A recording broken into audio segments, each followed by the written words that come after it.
if you really stop and look at Skirk for more than a few seconds, something starts to feel off.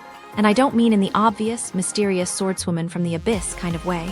I mean in the small details that don't quite line up with how Genshin Impact usually builds its characters, like the way her power works, the way she fights, and especially the way other characters talk about her. Because the deeper you go, the more it feels like Skirk isn't just different. She might not even belong in this system at all. First clue. Let's start with something simple that most players notice, but don't really question deeply. Skirk uses cryo, or at least something that looks exactly like cryo. And at first glance, it's easy to just accept that and move on, because we've seen plenty of cryo users before. But then you realize something that immediately breaks that assumption: she doesn't have a vision. Now normally, that alone would already be strange, because in Teyvat, elemental power is almost always tied to visions, or at the very least to some recognized system like delusions or innate abilities tied to very specific beings. But Skirk doesn't fit into any of those categories, and the game doesn't just ignore that detail either. It quietly gives you an answer, just not in the way you'd expect. Her power comes from something called the Seven Shifting Serpent, which sounds more like forbidden knowledge than elemental alignment, and instead of drawing from the elements themselves, it uses abyss energy to imitate them, meaning what we are seeing isn't cryo at all, it's something pretending to be cryo. And that raises a question that kind of lingers in the back of your mind. If her power is imitation, then what else about her is beyond world? To answer that, we need to step way outside of Teyvat, because Skirk herself doesn't come from this world at all. And unlike other outsiders we've seen before, her origin isn't framed as some grand cosmic mystery or divine descent. It's actually something much more tragic and much more grounded. Her home was once described as peaceful and welcoming, a place where people openly allowed visitors from beyond the stars to study their world, which sounds almost idealistic, until you realize what happened next, because those same visitors eventually decided that this kindness made them a threat.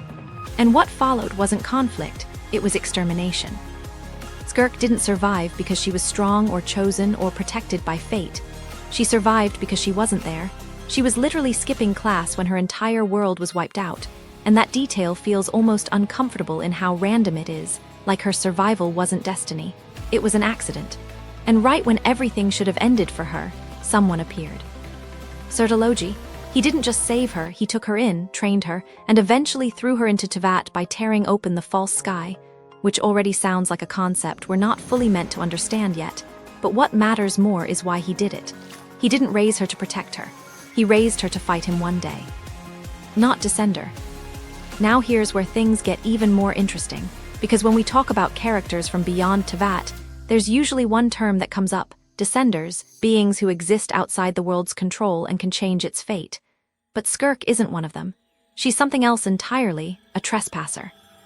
And that distinction might sound small at first, but it actually changes everything, because Descenders are recognized by the world itself as external forces, while Trespassers are not meant to be here, and the system doesn't acknowledge them in the same way. In other words, Skirk didn't arrive in Teyvat, she was inserted into it. And suddenly, that earlier detail about her power being imitation starts to feel less like a coincidence and more like a pattern. Body truth.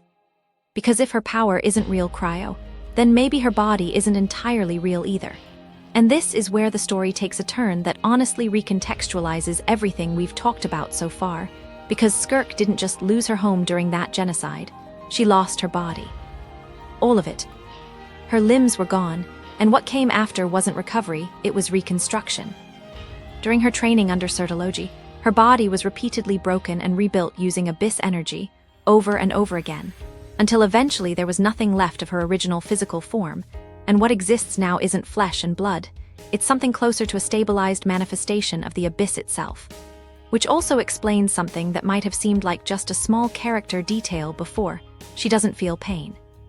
And when you connect that back to everything else, her fighting style, her emotional distance, her almost mechanical approach to training, it starts to feel less like personality and more like consequence. She isn't just someone who endured harsh training. She is the result of it. Hidden care.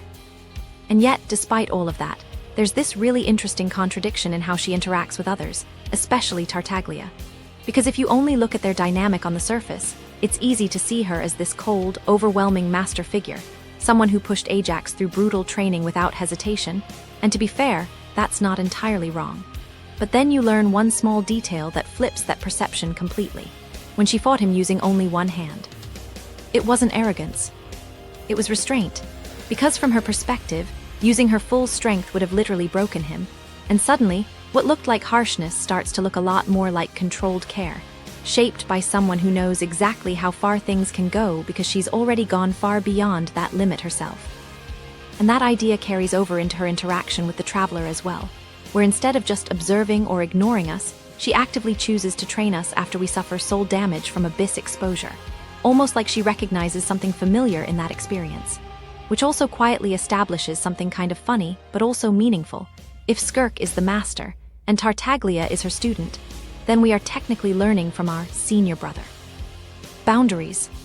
But Skirk's presence in Teyvat isn't completely unchecked, and this is where characters like Alice and Dory come in, not as random connections, but as pieces of a system that keeps her existence contained.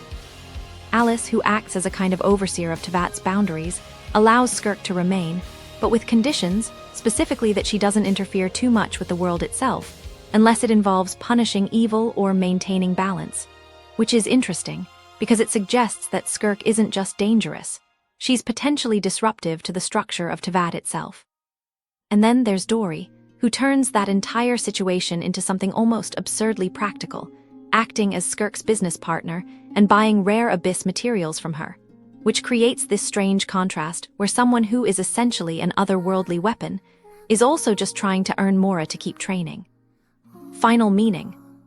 And when you step back and look at all of this together, the power that imitates elements, the body that isn't human, the classification that doesn't fit, the purpose of becoming someone else's final opponent, Skirk starts to feel less like a character and more like a concept. She is what happens when something from outside the system is forced into it, reshaped, repurposed, and left to find its own meaning afterward. And maybe that's why she stands out so much, even with such limited screen time, because every detail about her design is quietly telling the same story, not about where she came from, but about what she had to become. So now I'm curious what you think, because the more I look at Skirk, the more it feels like we've only scratched the surface of what she represents in Genshin's bigger story, especially with how closely she's tied to the Abyss and the idea of breaking or bypassing the rules of Teyvat. If you found this breakdown interesting, make sure to like the video, subscribe for more deep dives like this, and let me know in the comments. Do you think Skirk is going to play a bigger role later on, or is she something the game is deliberately keeping at the edge of the story? Because honestly, I don't think we've seen the last of her.